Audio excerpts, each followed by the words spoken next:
All right, what is going on, guys? It is time for another episode of the Chasing Waypoints podcast. And, well, for those of you joining us in the first year, man, it's been a little bit since we've done this. I got the lighting. The lighting is off on the studio. Don't have that set. Using new in-ear monitors instead of the big old cans. Man, so much has been going on. It has been a whirlwind of a year so far. It has been a long time since I've done an episode. I haven't even gone back to look at when the last episode that I did was, but I figured, you know what? It's time to just get it on. I've got a meeting coming up here in the next, right at the top of the hour at 8 a.m. It is currently 7:15 a.m. on the West Coast as we are recording this. Wanted to jump in. I did not want to let another day go by. I'm like, I got to get back on the podcast, got to get back on it, got to get back to the roots of this thing. And I say, you know what? We're going back to audio. Yeah, YouTube video is running and you guys can see this on the YouTube channel, of course. But this for all you guys out there in Spotify, Apple Podcasts, iHeartRadio, Google Podcasts, and the entire place, the entire planet where it is syndicated from. This is the Chasing Waypoints podcast, and we are back. We're back, and first off, we're going to be talking about the rally news. Baja Rally going to be coming up soon. We've got also a lot of acceptance letters that have gone out, including some provisional ones, which is interesting about that. Not sure that they've done that in the board, but the Dakar Rally, 130 bikes, completely sold out. That is it, unless somebody drops out and does not make their provisional requirements. So we'll have some more guests. We're going to be reaching out to them to be able to do some interviews, talk to them a little bit about what is going on, how things are shaping up in their journey, because, well, December is going to be here very, very quickly. So we want to make sure we get them covered and talked to. We're still working out the audio levels here. Is a little bit different of a setup. Then, on top of that, on other news and on the personal side of things, well, you may notice it over on that side. That's the Senna Outlander helmet. And there's a few Senna products sitting over there. We have transitioned roles. We're now working with Senna on the dealer development side of the house, getting the word out there about the products. I've always used Senna products, so it was kind of a natural thing. Like, hey, the opportunity presented itself. And well, here we are, week number 3 on that one. Absolutely enjoying it. And I thought I was still doing good with my setup until I tried some of the new stuff. But we'll talk about that later. We'll do some Tech Tuesday kind of things. We'll work our way into that. But with that, man, it has been a whirlwind, and a lot of stuff has been happening. Trying to get back into mountain biking, trying to get into a few different sports. I don't know, just keep it going. Finding new ways to basically get involved here. Let me let's see. I'm noticing this might be a little bit hot here. I don't know how we can turn the volume. Oh, there we go. That will set it up. There we go. I don't want the video to be all blown out audio wise, but I think that works. Yeah, there we go. I think we'll leave it there. So it has been an absolute, just whirlwind, right? So I keep saying that, but what do we got going on here? So the transition from BMW, we've got the Baja Rally that's coming up. We're working on the finalization of that. The goal is to go down there and basically present results and talk to you guys and give the idea, the daily reports, right?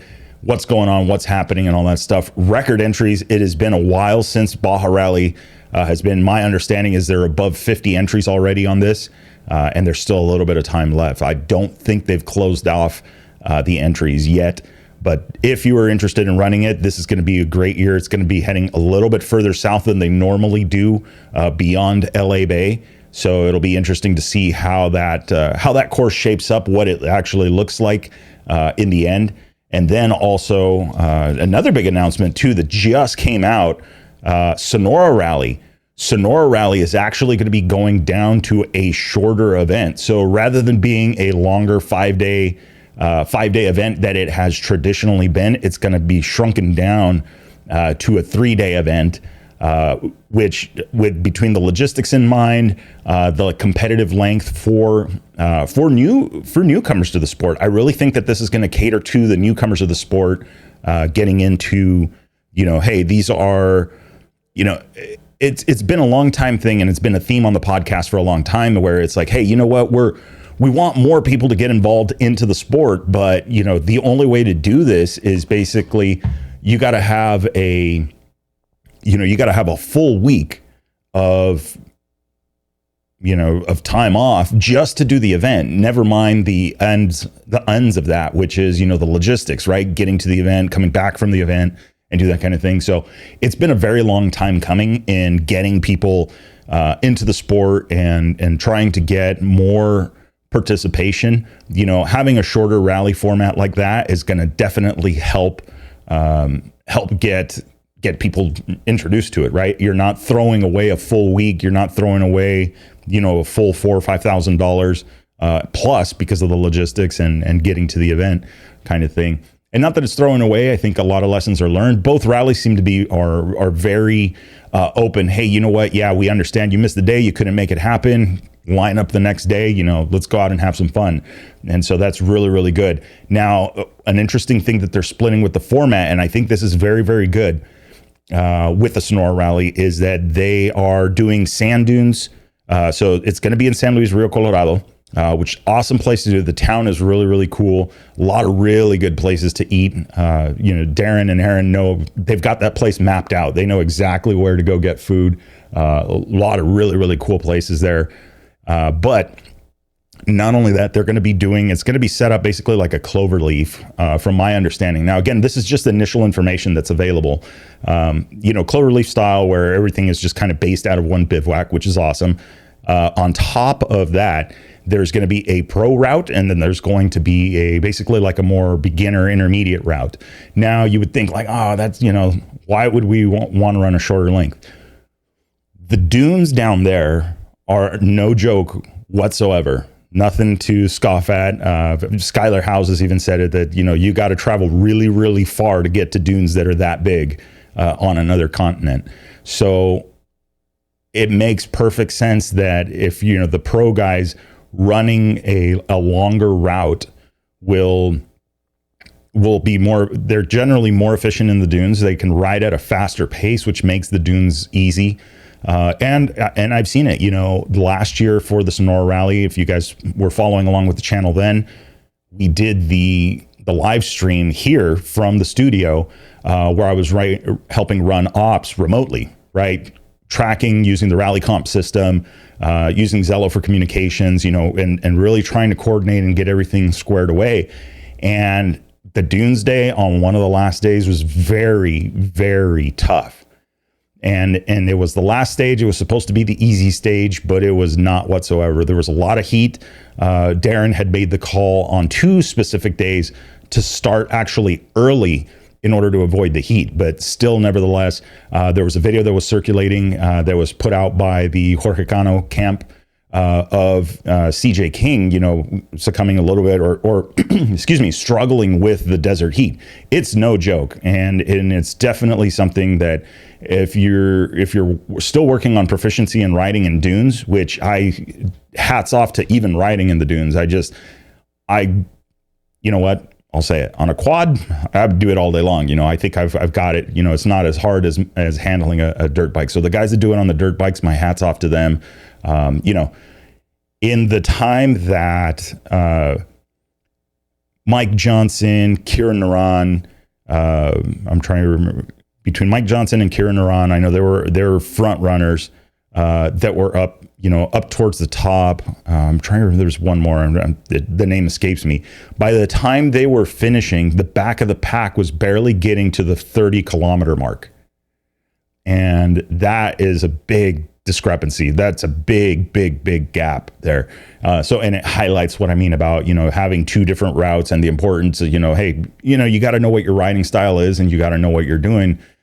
You have, not know what you're doing. You know what you're doing if you're there. You got to have the judgment of your ability to be able to ride that stuff. So a lot of guys going to be challenging for this one. I think, being a smaller format, short and sweet, I think it's going to be really, really good for the sport. But I'm looking forward to it. Tentative dates are in February. I don't think they've released the actual dates for that, but That's the update on that one. That one's going to be absolutely huge. And like I said, we've got Baja Rally that's coming up here at the end of September, beginning of October. I believe it's the 27th through the 3rd for that event. It should be really, really good. And then from there, we'll wrap up the year. Obviously, the Dakar Rally is going to be in January. So we've got a lot of stuff coming up. It's kind of rally season already. We're going to be looking for more events. That is that side of the house. Now the other side. What are the other things that I've been working on? Well, if you guys are watching on YouTube, you probably or heard me mention it elsewhere. We have a couple of things, and I'm going to be doing some adjustments to how the ecosystem works. But in an effort to get more people into the sport of rally, the big thing has been, okay, how do we adjust the microphone here a little bit? I feel like it's lots of popping.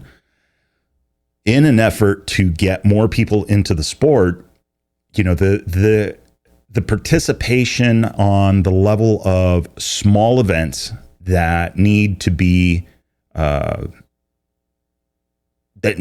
there, right? If we don't have small events, we can't expect the sport to grow, because you can't buy $700 worth of equipment or $800 worth of equipment and then not have anything to do with it, right? Not have anywhere to use it. So the idea being is that, okay, well, what about we get, we try something else? And well, that's where all of this kind of came up. So the idea, right, I've talked about this before. I'll just kind of bring it back to the forefront, because there has been stuff I've been, 2 or 3 hours at a time, I've been throwing at it where I can here and there, and just, working on the road books and doing that kind of stuff. Really, mainly is working on the routes, right? Is coming up with the GPS track, and then I'll go in and do the road books. Is kind of a tournament style, right? So you have, the goal is 100 kilometers roughly. Some are going to be a little over, some are going to be a little bit under, but average of 100 kilometers per road book, which is about 60 some odd miles. Then you got 3 of those that make up the one challenge. Now, the goal behind those is that they are a basic route. They're not really, really fancy. They're not in very, very technical terrain. I think it's the idea.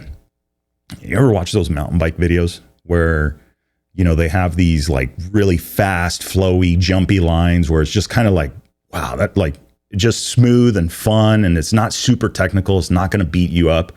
That's the thought process on this is, what about doing something that is just fun to ride, and yeah, it's going to be easy. There's going to be some sand washes that might be challenging, but for the most part, it's going to be easy. So the idea is that 3 stages, maybe we'll throw a prologue in there every once in a while for 4 stages, but just to get you warmed up. And then there's your challenge. And then with that, the ecosystem is an app that I created called Rally Track, which basically you will be able to score, you track yourself, and then at the end of that route, you could submit it, and then it will give you your feedback. Hey, this was your efficiency. This was your moving and stoppage times. These are the waypoints you missed. These are the speed zones you screwed up, and that way it gives you a little bit of a challenge on that. But with that, once we can verify that you've completed the stage, then we'll get like a little completers package kind of thing. That's the goal. I think that is a reasonable thing to do. And then not only that, but on top of that is, okay, you can now go out, ride it whenever you want. If your buddies are all, hey, we all work at the same place, right? We can only ride Sundays and Mondays because it's power sports schedule. Well, cool. 5 of us are going to go out and we're all going to ride it on Sunday and Monday, in the desert. Awesome. So there's no specific date. You're not waiting for permission from an event. I say permission, but you're not waiting for an event to happen to go down and do it. Now, could you get together more people? Could you do a bunch of stuff? Yeah, you can. Is the route are you going to end up maybe riding with somebody out there that has done the route before? Maybe, but again, the goal is not to be competitive in a sense. The goal is to say, hey, I went out and I rode some road books. And then the idea is that it's open to anybody. If there's somebody in the Midwest, if there's somebody in the East, if there is somebody in the middle of nowhere on another continent that decides, hey, we want to do something like that. Okay, cool. Let's get it up on the website. because somebody in that area may also be interested in it. And I think that it's an easy enough thing. And again, oh, the routes are boring. Yeah, maybe, I don't know. I enjoy, if it was a fire road route that was really twisty and scenic and all sorts of stuff, hey, I'm down for that. I don't want to suffer through miles and miles of whoops. That's not my thing. I don't want to do the mountain goat stuff where, climbing up the side of a hill. That's not my style. Just saying. So that's the plan with that one. Stay tuned. I've been talking about it for a while, but like I said, I got to, unfortunately, Spotify or YouTube aren't signing checks that are big enough for me to say I can quit my day job. So we're working on it, but I foresee in the foreseeable future more time to be able to throw at this kind of thing and get it going. So I'm absolutely looking forward to that. It's going to be a great time, I think. So it's just a matter of getting it done. So I don't know. What do you guys think? You think we'd be down for something like that? Could be fun. Okay, so let's take a look here. Where are we at? We're about 15, 16 minutes. I got about a half hour before this meeting starts. So let's see. What else do we got going on here? Okay, we got that. The Cove. Interesting thing on the Cove. This is your reminder to check your steering head bearings. I'm going through the Cove. I did a tire swap back on it to put my DOT tires on, get rid of the Moose tires, so I could ride it around on the street. And as I noticed this, I did you pull on the bottom of the fork legs, and there's not supposed to be a movement there. I think I could have measured my steering head bearing play in millimeters for sure. So in an effort to get it correct, I think I might have actually overdone it and over tightened it. So now I got to figure, I don't know. I got to look up the torque. There's got to be a torque spec on how much to torque that thing so that it's proper, but it's too much. Right now, as I'm riding the bike on the street and you try and do the weave thing, it feels like the stabilizer's on max and the stabilizer's basically turned off. So I know it's not correct. So going to work on that one. Got to get that thing going. It's still, I ride it around the block. I make sure I turn it on, keep the battery topped up, which is not what I'm supposed to be doing. I should actually be taking it to the desert, but it is the middle of summer, so not in a hurry to do that. Just saying. Let's see what else we got going on here. So we'll get that one going. We're getting back into mountain biking. What about road books on a mountain bike? Now that we got e-mountain bikes, you can actually ride pretty far. That might be a thing. I don't know, but I don't need another project. I promise. That's not, we're not here to continue to add to the project. The budget is bad enough as it is anyway. So let's see. What else do we do? I don't know. What, I'm going to open it up to you guys because I think that we're at about 20 minutes. I think that's a pretty good episode. You guys are probably commuting, doing something, morning coffee. More than anything, I just wanted to get the cobweb off the system. I can see that the audio levels on the video are too high. I know they're going to be fine for this here. That shouldn't be a problem. Let's see, where else, what else, and how else do we need to do? Yeah, I think that's what we're going to do. So I hope you guys are glad to hear me back or not. I don't know. It's probably going to take a while to get this episode, get some plays going and doing so, but I'm looking forward to it. You know what? It's we're back. It's going to be a little bit easier. The schedule, I'm going to have a little bit more control over what is happening as far as that goes. So it's really, really good for that side of the house. But, like I said, we'll see how everything shakes loose. But stay tuned. Those challenges are coming up. We definitely want to get you guys there. If you want more information on the Baja Rally, or if you want more information on the Sonora Rally. So Baja Rally, again, coming up at the end of September, beginning of October. And then you've got the Sonora Rally that's going to be somewhere in that February timeframe. Hit us up. We will get you in contact. Or if not, you can visit their respective websites, bajarallymoto.com, and then you have sonorarally.com. So with that being said, guys, I hope everything is well with you guys. I hope everything has been well with you guys. You've been out and riding, and if you're here in the summer months, that you've been staying cool and not overexerting yourself on that one. Again, next episode, we'll get a little bit more background. I want to find out. We're going to start reaching out to the guys that are going to the Dakar that are set up and ready to go. Get a little bit more information from them, maybe do some interviews, bring that back. It has been a while since we've done an interview, so we definitely need to get back into those and make things happen there. So with that being said, remember, it'll make sense when you get there. Enjoy the ride.